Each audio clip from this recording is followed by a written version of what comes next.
മാധ്യമ പ്രവർത്തനത്തിലെ ഒരു പ്രധാന മേഖലയാണ് കൺസ്ട്രക്റ്റീവ് ജേർണലിസം, അല്ലെങ്കിൽ നമ്മൾ വിളിക്കുന്ന ഡെവലപ്മെന്റൽ ജേർണലിസം, വികസനോന്മുഖ ജേർണലിസം എന്നൊക്കെ പറയുന്നത്. ശരിക്കും എന്താണത്?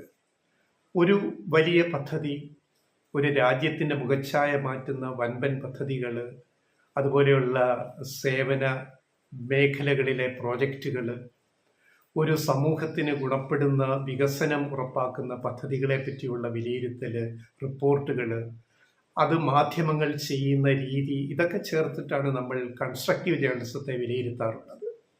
നമ്മുടെ നാട്ടിൽ, കേരളത്തിൽ ഇപ്പോൾ അങ്ങനെ പറയാവുന്ന ഏറ്റവും നല്ല ഒരു ഉദാഹരണമാണ് വിഴിഞ്ഞം രാജ്യാന്തര തുറമുഖം. അതിൻ്റെ നിർമ്മാണം, അതിൻ്റെ ആദ്യഘട്ടം പൂർത്തിയായി കമ്മീഷനിങ് ഘട്ടത്തിലേക്ക് അത് സ്റ്റേജിലേക്ക് കടക്കുന്നു. നമ്മുടെ പ്രധാനമന്ത്രിയുടെ തീയതി സമയം കിട്ടിക്കഴിഞ്ഞാൽ ഏത് സമയവും ഉദ്ഘാടനം ചെയ്യാവുന്ന, കമ്മീഷനിങ് ചെയ്യാവുന്ന അവസ്ഥയിലേക്ക് സ്റ്റേജ് 1 ഒന്നാം ഘട്ടം എത്തിക്കഴിഞ്ഞു. പക്ഷേ ഈ വിഴിഞ്ഞം രാജ്യാന്തര തുറമുഖത്തിൻ്റെ ഈ ഒരു പുരോഗതിയെ, വളർച്ചയെ എങ്ങനെയാണ് നമ്മുടെ മുഖ്യധാര മാധ്യമങ്ങൾ കൈകാര്യം ചെയ്യുന്നത്? ഞങ്ങൾ പലപ്പോഴും പറഞ്ഞിട്ടുള്ളൊരു വിഷയമാണ്, പക്ഷേ ഏറ്റവും പുതിയത് വെച്ചിട്ട് വീണ്ടും പറയേണ്ടി വരുന്നു. അതായത്, ഈ പദ്ധതി യാഥാർത്ഥ്യമാക്കിയതിൽ ഇവിടുത്തെ ഗവൺമെൻറ്റിന്, കേരള സർക്കാരിനും ഇടതുപക്ഷ സർക്കാരിനുള്ള ആ ഒരു നിശ്ചയദാർഢ്യം, അത് നടപ്പാക്കിയ രീതി, ഇതിനെക്കുറിച്ചൊക്കെ, അത് വിജയമായതിനെക്കുറിച്ചൊക്കെ നല്ല ഒരു റിപ്പോർട്ട് കൊടുക്കാൻ ഇവിടുത്തെ മാധ്യമങ്ങൾക്ക് വല്ലാത്ത മടിയാണ്. അത് മടി എന്നത് മാറി മാറി ഇപ്പോൾ അത് ആക്ഷേപിക്കൽ വരെ എത്തിയിരിക്കുന്നു. ചില യൂട്യൂബ് ചാനലുകൾ, യൂട്യൂബർമാർ കേരള സർക്കാരിനെ പുകഴ്ത്തുന്നില്ല എന്നത് പോകട്ടെ, അല്ലെങ്കിൽ നല്ല കാര്യങ്ങൾ പറയുന്നില്ല എന്നത് പോകട്ടെ, കൺസ്ട്രക്റ്റീവ് സൈഡ് പറയുന്നില്ല എന്നത് പോകട്ടെ, അവരുടെ നടത്തിപ്പുകാർ, അല്ലെ വിഴിഞ്ഞം രാജ്യാന്തര തുറമുഖ നടത്തിപ്പ് കമ്പനിയുടെ തലപ്പത്തിരിക്കുന്നവരെ പറ്റി ആക്ഷേപങ്ങൾ, അധിക്ഷേപങ്ങൾ വരെ പറയുന്ന രീതിയിലേക്ക് അത് പോയിക്കൊണ്ടിരിക്കുന്നു. എന്നാൽ കേന്ദ്രം ഇതുവരെ തരാമെന്നേറ്റ പണം ഇതുവരെ മുടക്കാത്ത കേന്ദ്ര സർക്കാരിനെ ഒരു ചെറുവിരൽ അനക്കിക്കൊണ്ടുപോലും വിമർശിക്കാനോ തയ്യാറാവാത്ത മാധ്യമ പ്രവർത്തനം നമ്മൾ കണ്ടുകൊണ്ടിരിക്കുകയാണ്. അതിൻ്റെ ഏറ്റവും ഒടുവിലത്തെ ഉദാഹരണമാണ് ഞങ്ങൾ ഈ വീഡിയോയിൽ പറയാൻ ഉദ്ദേശിക്കുന്നത്. ചില യൂട്യൂബ് ചാനലുകൾ ഈ വിസിലിൻ്റെ, വിഴിഞ്ഞം ഇന്റർനാഷണൽ സീ പോർട്ട് പ്രൈവറ്റ് ലിമിറ്റഡിൻ്റെ MD Divya S Iyer IAS കഴിഞ്ഞ ദിവസം ഈ ഒന്നാം ഘട്ട കമ്മീഷനിങ്ങുമായി ബന്ധപ്പെട്ട് കോവളത്ത് ഖഡിൽ സ്റ്റാർട്ടപ്പ് ഗ്ലോബൽ പരിപാടിയിൽ പ്രസംഗിച്ച ചില ഭാഗങ്ങൾ അടർത്തിയെടുത്തിട്ട് ഈ IAS ഓഫീസറെ, വിഴിഞ്ഞം വിസിലിൻ്റെ MDയെ ആക്ഷേപിക്കുന്ന രൂപത്തിലേക്ക് ഈ മാധ്യമ പ്രവർത്തനം പോവുക എന്ന് പറഞ്ഞാൽ അത് വളരെ ഖേദകരമാണെന്നാണ് ഞങ്ങൾക്ക് പറയാനുള്ളത്. എന്താണ് കാര്യം? പ്രസംഗത്തിൽ ദിവ്യ എസ് അയ്യർ പറഞ്ഞ ചില വാചകങ്ങൾ അടർത്തിയെടുത്തിട്ട്, അതായത് അറ്റ് പാർ എന്നുള്ള പ്രയോഗം അവർ പ്രസംഗത്തിൽ നടത്തി. അതിനെ ചില യൂട്യൂബ് ചാനലുകൾ വ്യാഖ്യാനിച്ച് അതിൻ്റെ യഥാർത്ഥ അർത്ഥം ഗ്രഹിക്കാതെ വളരെ തെറ്റിദ്ധരിപ്പിക്കുന്ന, മിസ്ലീഡിംഗ് ആയിട്ട് വാർത്ത റിപ്പോർട്ട് ചെയ്യുക. At par, performance at par എന്ന പ്രയോഗം എന്താണ് അതിൻ്റെ അർത്ഥം? അറ്റ് പാർ എന്ന് പറഞ്ഞാൽ കുത്തി അടിച്ചും മലർത്തുക എന്നാണോ? മലർത്തി അടിക്കുക, തോൽപ്പിക്കുക എന്നാണോ അറ്റ് പാർ? അങ്ങനെയാണ് അതിൻ്റെ അർത്ഥമെന്ന് തെറ്റിദ്ധരിച്ചിട്ട് ചില ഓൺലൈൻ മാധ്യമങ്ങൾ കസർത്ത് കളിക്കുന്നത് കാണുമ്പോൾ നമുക്ക് സങ്കടവും സഹതാപവും തോന്നുന്നുണ്ട്. പെർഫോമൻസ് അറ്റ് പാർ എന്ന് പറഞ്ഞാൽ a financial term that refers to a situation where an investment or asset is performing exactly as expected or at its expected level of return. The term signifies a standard or benchmark level. ഇവിടെ എവിടെയാ കുത്തി മലർത്തുന്നത്? ഇവിടെ എവിടെയാ അടിച്ചു തോൽപ്പിക്കുന്നത്? അതായത് പറയുന്നത്, ഈ കണ്ണ് കാണാൻ വയ്യാത്തവര് ആനയെ കാണാൻ പോയതുപോലെ ആയിപ്പോയി എന്നാണ് ദിവ്യ എസ് അയ്യരുടെ പ്രസംഗമെന്ന്. ഷാങ്ഹായ് തുറമുഖത്തെക്കുറിച്ച് പറഞ്ഞതാണ് ഇവിടെ വിഷയമായത്. അപ്പോൾ അറ്റ് പാർ വിത്ത് ഷാങ്ഹായ് എന്നാണ് അവർ ഉദ്ദേശിച്ചത്. പക്ഷേ അത് അടിച്ചു തോൽപ്പിച്ച് കുത്തിമലർത്തിയാണെന്ന് വ്യാഖ്യാനിച്ചാൽ അർത്ഥം എത്രയോ മാറിപ്പോകുന്നു. എന്താണ് അറ്റ് പാർ, അതാണ് പറയുന്നത്. അതിൻ്റെ ബാക്കി കൂടി നോക്കുക.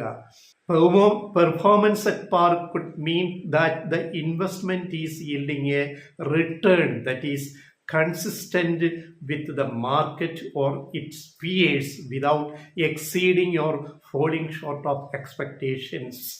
In summary, performance at par indicates that the performance of an asset is meeting the established benchmark or standards. അപ്പോൾ ഇതൊരു ഫിനാൻഷ്യൽ ടേമാണ്, വിഴിഞ്ഞത്തിന് യോജിക്കുന്ന സാമ്പത്തിക കാര്യങ്ങൾ പറയുന്ന ഒരു ടേമാണ്. അത് കൺസ്ട്രക്റ്റീവ് ജേർണലിസത്തെ പറ്റിയ പ്രയോഗം കൂടിയാണ്, ഏറ്റവും ഉചിതമായ പ്രയോഗം കൂടിയാണ്. ഇനി ഇവിടെ എവിടെയാണ് ദിവ്യ എസ് അയ്യർ ഈ ഷാങ്ഹായിയെ കുത്തിമലർത്തും എന്ന് പറഞ്ഞത്?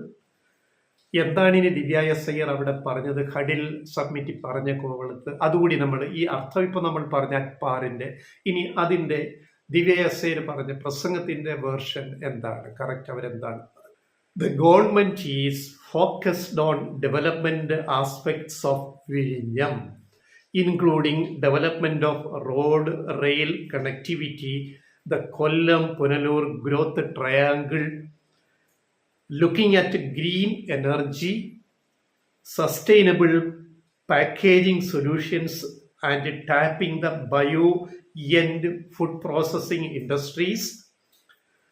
After capacity augmentation is completed by 2028, use of technology can make the port on a par with the Shanghai port. 2028 5 ഘട്ടങ്ങളും പൂർത്തിയാകുമ്പോൾ പുതിയ സപ്ലിമെന്ററി കമ്മീഷൻ കരാർ പ്രകാരം അഡ്വാൻസ് ചെയ്ത പ്രോജക്റ്റ് 2045 തീരേണ്ടത് 39 കഴിഞ്ഞ് തീരേണ്ടത് 2028 അഡ്വാൻസ് ചെയ്യും പ്രോജക്റ്റ് കംപ്ലീഷൻ. അങ്ങനെ നേരത്തെ കംപ്ലീറ്റ് ചെയ്യുമ്പോൾ ഏറ്റവും പുതിയ ടെക്നോളജി ഉള്ള ഈ തുറമുഖം ഉപയോഗിച്ചുകൊണ്ട് നമുക്ക് എന്ത് ചെയ്യാൻ പറ്റുമെന്നാണ് അവർ പറയുന്നത്? We on par with Shanghai എന്നാണ്. അതായത് use of technology can make the port on a par with Shanghai port. ഇവിടെ ഷാങ്ഹായിയെ കുത്തിമലർത്തുന്നത്, അടിച്ച് തെറിപ്പിക്കുന്നത്? പാർ എന്ന് പറഞ്ഞാൽ നിലവിലുള്ള ഡിസൈൻഡ് കപ്പാസിറ്റി വെച്ചിട്ട് ഒരു തുറമുഖം അതിൻ്റെ ഏറ്റവും വലിയ പ്രവർത്തന മികവ് കാണിക്കുമ്പോൾ അറ്റ് പാർ വിത്ത് ഷാങ്ഹായി ഇപ്പം കാണിക്കാവുന്ന ഒരു മോഡലാണ് ചൈനയിലെ ഷാങ്ഹായ് തുറമുഖം. ഇവിടെ ഷാങ്ഹായിയെ അട്ടിമറിക്കുന്നു, ഷാങ്ഹായിയെ തോൽപ്പിച്ചിട്ട് വിഴിഞ്ഞം വളരുന്നു എന്നൊന്നും ഇതിന് യാതൊരു അർത്ഥവും ആ പ്രയോഗത്തിനില്ല. ഏത് ചെറിയ പ്രോജക്റ്റും ഏത് വലിയ പ്രോജക്റ്റിനോട് അറ്റ് പാർ ആവാം നിലവിലുള്ള സംവിധാനത്തിൽ നിന്നുകൊണ്ട് ആ മികവ് തെളിയിച്ചാൽ. അതിന് പകരം ഇത് അവതരിപ്പിക്കുന്ന യൂട്യൂബ് ചാനലുകാർക്ക് പറ്റുന്ന അബദ്ധം എന്താണെന്ന് വെച്ചാൽ അവർ വിചാരിച്ചിരിക്കുന്നു ഷാങ്ഹായിയെ മറികടന്ന് വിഴിഞ്ഞമങ്ങ് പോകുന്ന എല്ലാ രീതിയിലും. എന്താണ് അതിന് കമ്പയർ ചെയ്യുകയാണ്. വിഴിഞ്ഞം ഈ മുക്രയിട്ടിട്ട് എന്ത് കാര്യം? ആനയെ കണ്ണു കാണാത്തവർ കാണാൻ പോയ പോലെ ഷാങ്ഹായി വലിയ ആനയാണ്, നിങ്ങൾ ഇവിടെ എന്താ ചെയ്യുന്നത് എന്ന് പറഞ്ഞ് കേരള സർക്കാരിനെയും അതിൻ്റെ തലപ്പത്തിരിക്കുന്ന ഉദ്യോഗസ്ഥരെയും കുറ്റപ്പെടുത്തുകയാണ്. അപ്പോൾ കമ്പയർ ചെയ്ത് പറയുകയാണ് ആ വീഡിയോയിൽ എന്താണ് ഷാങ്ഹായിയെ കുറിച്ച് നിങ്ങൾ എന്ത് കണ്ട്? ഈ ദിവ്യ എസ് അയ്യർ ഇവരെന്താ വിചാരിച്ച അയ്യർ ദ ഗ്രേറ്റോ? അങ്ങനെയാണ് കളിയാക്കുന്നത്. എന്നിട്ട് വ്യക്തിപരമായിട്ടൊരു IAS ഉദ്യോഗസ്ഥയെ ആക്ഷേപിക്കുക.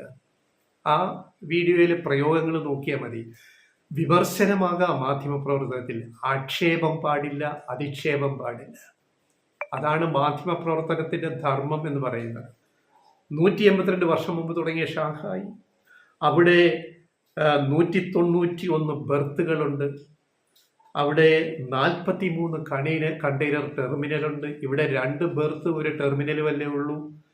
അവിടെ 156 ക്രെയിൻ ഉണ്ട്, ഇവിടെ ഇത്ര ക്രെയിനല്ലേ ഉള്ളൂ. അവിടെ ബർത്തിന് 13 കിലോമീറ്റർ നീളമുണ്ട്, ഇവിടെ ആകെ 1 കിലോമീറ്റർ അല്ലേ ഉള്ളൂ, അല്ലെ 1.5 കിലോമീറ്റർ അല്ലേ ഉള്ളൂ. എന്നിട്ടാണ് ഷാങ്ഹായിയെ കടത്തി വിട്ടു എന്ന് പറയുന്നത്രേ വിഴിഞ്ഞത്തിന്റെ തലപ്പത്തിരുന്നിട്ട്. വിവരം വേണ്ടേ ഈ തലപ്പത്തിരിക്കുന്നവർക്ക് എന്നൊക്കെയാണ് യൂട്യൂബിൽ ചോദിക്കുന്നത്. പാവം ദിവ്യേശ്വർ ഇതുവല്ലോ പറഞ്ഞു. അവിടെ അവർ മനസ്സിൽ പോലും ഉദ്ദേശിക്കാത്ത കാര്യമാണ് അവരുടെ തലയിൽ വെച്ച് കെട്ടാൻ നോക്കുന്നത്. ഇതാണോ ശരിയായ മാധ്യമ പ്രവർത്തനമെന്ന് ഇത്രയും വർഷമൊക്കെ ഈ മീഡിയയിൽ പ്രവർത്തിക്കുന്നവരൊക്കെ ഒന്ന് ഇത്തരം വീഡിയോകളൊക്കെ അവതരിപ്പിക്കുമ്പോൾ ചിന്തിക്കേണ്ടതല്ലേ? ഈ ഒപ്റ്റിമം പറയാം, അതുകൊണ്ട് പറഞ്ഞിട്ട് ഈ വീഡിയോ അവസാനിപ്പിക്കാം. എന്താണ് ഒപ്റ്റിമം എന്നുള്ളത്, അറ്റ് പാർ ആകുന്നത് എങ്ങനെയാണെന്നുള്ളത്. വിഴിഞ്ഞം ഷാങ്ഹായിയോടോ ലോകത്തെ മറ്റു തുറമുഖത്തോടോ ഇപ്പൊ കൊളംബോയിലുള്ളതിനേക്കാൾ സൗകര്യങ്ങൾ 2028 ഇവിടെ വരാൻ പോവാണ് വിഴിഞ്ഞത്ത്. ഷാങ്ഹായി നമുക്ക് പിന്നെ പറയാമെന്നാലും കൊളംബോയോടും മത്സരിക്കാവുന്ന ഈ പറയുന്ന ഈ ആനയെ കാണാൻ പോയ കണക്കെടുത്ത് പറഞ്ഞാൽ സംവിധാനങ്ങളിൽ ബർത്ത് നീളം അതിൻ്റെ കാര്യങ്ങളെല്ലാം നോക്കുമ്പോൾ കൊളംബോയിലെ പോലെയുള്ള സൗകര്യങ്ങൾ 28 ഇവിടെയുണ്ടും. അത് കഴിഞ്ഞിട്ട് അടുത്ത ഘട്ടം നോക്കും. അതാണ് വികസനം. അതിനെപ്പറ്റി റിപ്പോർട്ട് ചെയ്യുമ്പോൾ അത്തരം കാര്യങ്ങളെ പറ്റി നമ്മൾ ആലോചിക്കണം. അപ്പം എന്താണ്, ഇപ്പം കഴിഞ്ഞ നവംബർ മാസം ട്രയൽ റൺ പീരീഡിൽ തന്നെ 30 ദിവസം 29 ഷിപ്പുകൾ, കപ്പലുകൾ, ചരക്ക് കപ്പലാണ് വിഴിഞ്ഞത്ത് വന്ന് ബർത്തിൽ ചരക്ക് ഇറക്കി കയറ്റിപ്പോയത്. 30 ദിവസം 29 കപ്പലുകൾ. ശരിക്കും ഓരോ ദിവസവും ഒന്നിലധികം കപ്പലുണ്ട്. അത് നങ്കൂരമിടുന്നത് കൂടാതെ ബർത്തിൽ അടുത്തത് മാത്രമാണ് ഈ പറയുന്നത്. അതിൻ്റെ പെർഫോമൻസ് ലെവൽ അറ്റ് പാർ വീണ്ടും എടുത്ത് പറയുകയാണ്. അതായത് 53.83%. അതായത് കപ്പാസിറ്റിയുടെ മാക്സിമം ഉപയോഗം, അല്ലെങ്കിൽ കറക്റ്റ് പറഞ്ഞ ഒപ്റ്റിമം, കപ്പാസിറ്റിയുടെ ഒപ്റ്റിമം ലെവലിലേക്ക് പോകുന്ന വിഴിഞ്ഞം രാജ്യാന്തര തുറമുഖം നവംബറിൽ ട്രയൽ റൺ പീരീഡിൽ ആ ഒപ്റ്റിമൽ ലെവലിൽ 53.83 കൈവരിച്ചിരിക്കുന്നു. ഇത് കഴിഞ്ഞ മുൻമാസത്തേക്കാൾ ഒക്ടോബറിലെ ചരക്ക് വരവ് പോക്കിനേക്കാൾ, മദർഷിപ്പ് വന്നു പോയതിനേക്കാൾ വർധന, റേറ്റ് ഓഫ് ഗ്രോത്ത് എന്ന് പറയുന്നത് 26% വർധന ഫ്രം ഒക്ടോബർ ടു നവംബർ. ലോകത്ത് ഒരു തുറമുഖത്തും ഈ വളർച്ച രേഖപ്പെടുത്തിയിട്ടില്ല. നമ്മുടെ ലെവൽ 70 ഒപ്റ്റിമൽ ലെവൽ. ലോകത്ത് തുറമുഖങ്ങളിൽ കപ്പാസിറ്റി, ശേഷിയുടെ 70% വരെ ഉപയോഗിക്കുക, അത് ഒപ്റ്റിമൽ ലെവലാണ്. അപ്പം ലോക നിലവാരം എന്ന് പറയുന്നത് 70%. ഇവിടെ ട്രയൽ റണ്ണിൽ തന്നെ നവംബറിൽ 53.83 എത്തിയിരിക്കുന്നു. ഈ 53 നിന്ന് 70 വിഴിഞ്ഞത്തിന് എത്ര നാൾ വേണം, എത്ര കാലം വേണം? എന്നിട്ടും വിഴിഞ്ഞത്തൊന്നും നടക്കുന്നില്ല. അത്രേ എന്താ ഗവൺമെന്റ് എന്ത് ചെയ്യുന്നു? പിണറായി സർക്കാർ ഉള്ളതുകൊണ്ടല്ലേ ഇപ്പൊ ഇത് യാഥാർത്ഥ്യമായത്. പിന്നെ റെയിൽ കണക്ടിവിറ്റി, റോഡിൻ്റെയൊക്കെ പണി തുടങ്ങി. റെയിൽ കണക്ടിവിറ്റി DPR ആർക്കാ? കൊങ്കൺ റെയിൽവേക്ക് കൊടുത്തു കഴിഞ്ഞു. അവരാണ് ബാക്കി കാര്യങ്ങൾ നോക്കേണ്ടത്. കേന്ദ്രം ഫണ്ട് ചെയ്യണം. പിന്നെ കേരളത്തിന്റെ വിഹിതമുണ്ട്. ഈ 5595 കോടിക്കകത്ത് ഈ റോഡ് ആക്സസ്, ലാൻഡ് അക്വിസിഷൻ, അതേപോലെ കോമ്പൻസേഷൻ, ഭൂമി നഷ്ടപ്പെട്ടവർക്കുള്ള നഷ്ടപരിഹാരം, ഇതെല്ലാം ഇതിനകത്ത് ഉൾപ്പെടുന്നുണ്ട്. ഇതെല്ലാം കൂടെ ചേർത്തിട്ടുള്ളതാണ് 5595 കോടി. അതിൽ ഇതിനകം തന്നെ 2159 കോടി കേരളം ചെലവഴിച്ചു കഴിഞ്ഞു. കേന്ദ്രം ഒന്നും ചെലവഴിച്ചിട്ടില്ല. ഇതൊന്നും ഇവിടെ വികസന പ്രവർത്തനമല്ല. ഇതൊന്നും ഇവിടെ മാധ്യമ പ്രവർത്തനത്തിലെ വികസനോന്മുഖ മാധ്യമ പ്രവർത്തനമല്ല. ഇതൊന്നും അങ്ങനെയൊന്നും ഒരു സംഭവം ഇവിടെ നടക്കുന്നില്ല. ഇതല്ലേ യാഥാർത്ഥ്യം? അതുകൊണ്ട് അറ്റ്പാർ എന്നൊരു പ്രസംഗത്തിൽ ദിവ്യസ് അയ്യർ പറഞ്ഞതെടുത്ത് വെച്ചിട്ട് നമ്മൾ ഇത്രയും കോമാളിത്തരം കാണിക്കണം.